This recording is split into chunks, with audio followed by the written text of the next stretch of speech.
What if a language didn't just connect people, but open something? In 1978, a pair of pale twins appeared in a forgotten Welsh mining town. They spoke no known language, just haunting rhythms that affected everyone who heard them. And then they vanished, along with an entire wing of the hospital. Decades later, a single cassette tape appeared on my doorstep, and that's where this began. Subscribe now for terrifying stories based on real folklore, forbidden archives, and unsolved mysteries. This one? It stayed hidden for a reason. You've been warned. It was a cold Tuesday morning when it arrived. Rain poured down, and the sky was the colour of lead. There was no envelope, no note, just a worn black cassette on my doorstep labelled Binmar Twins, 1978. Most would have tossed it, but I'm not most. I'm Dr. Eleanor Winters, Professor of Linguistics at Cardiff University. My field is fringe, extinct dialects, ancient tongues, and xenoglossy. The eerie phenomenon where people speak languages they were never taught. The name Binmar had shown up in whispers before, in classified linguistics reports, sealed psychiatric cases, even a redacted MI5 file. I kept the tape untouched for 3 days. On the 4th night, curiosity cracked me open. The recording started with static, then a calm but uneasy male voice. Dr. Alan Morris, child psychologist, Binmar Regional Hospital, June 12, 1978. Present, Ellie and Evan Morgan, age 8. A pause. Children, can you tell me your names? And then it began. 2 voices, identical, speaking in perfect unison. But what came out wasn't human language. It was clicks and rising tones, strange harmonic patterns, phonemes that didn't belong to any known root. A melody wrapped in something primal. I played it again, then again.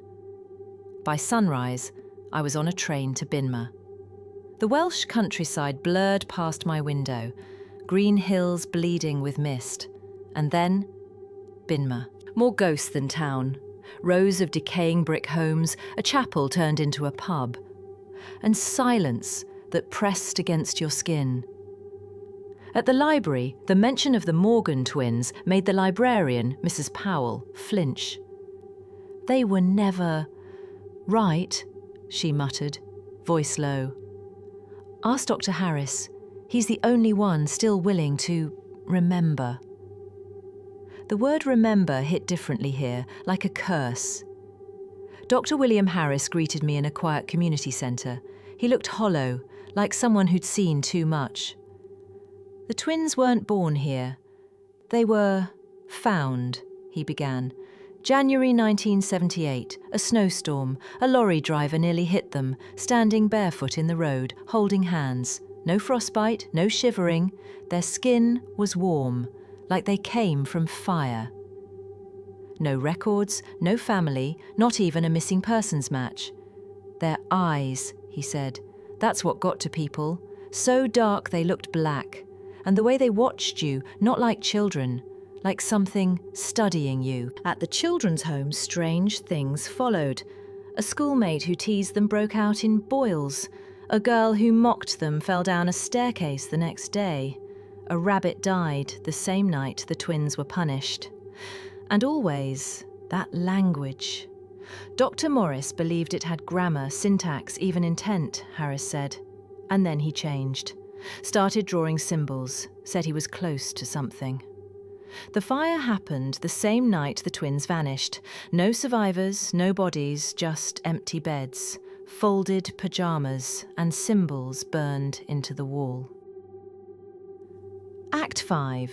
The Box of Secrets.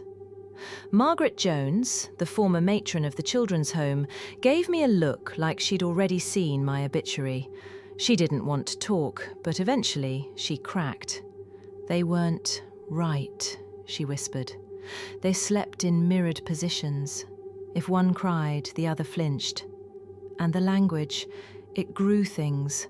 Vines twisted toward them. Birds would gather. The cat wouldn't go near their door. She handed me a locked box. Inside was Anne Pritchard's diary, Margaret's former colleague who'd watched over the twins.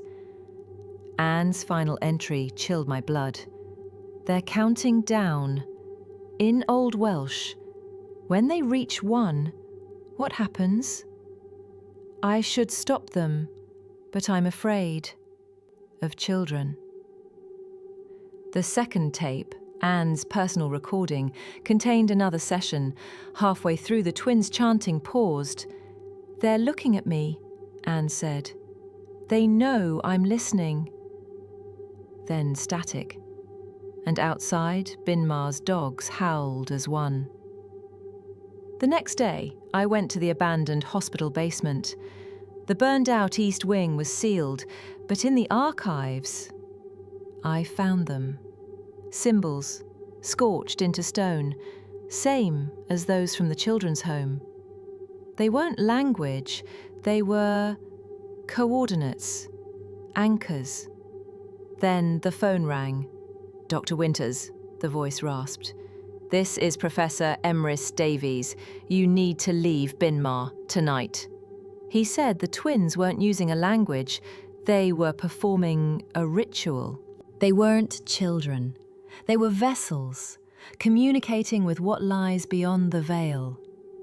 Every 47 years, the stars align again. Tonight, that door opens. The call ended. Outside, the howling started again. I drove to the collapsed mine on the town's edge. Rain lashed my windshield, thunder cracked above. The gate was wide open. I stepped inside. Silence, then pulsing, like a heartbeat coming from the earth. In the cavern I saw them, the twins, older, taller, inhuman, eyes like wells into space. Symbols glowed around them, and they chanted, not words, but keys. Their tones bent reality. The stars are right. The door is open. The way is clear. The wall split, not broken, peeled back, and behind it, darkness moved, watching. I turned and ran. There was no news, no panic, no mention. Binmar went silent again. Dr. Harris was gone. Margaret claimed she never met me. The symbols? Painted over. The audio? Erased. Only my notes remain. And the dreams. At night, I hear them again. Counting. Not in their language, but in Welsh. And I know when they reach 1, something will cross. Final warning. End CTA. If you've heard the twins' language, if you've seen the symbols, if the town of Binmar ever appears in your dreams, stop. Some mysteries stay buried for a reason, and some children were never children at all. Subscribe for more unexplainable horror stories based on forgotten files, suppressed research, and real-world mythology. Comment below if you've ever heard a tape that wasn't meant to be played. And whatever you do, don't follow the voices.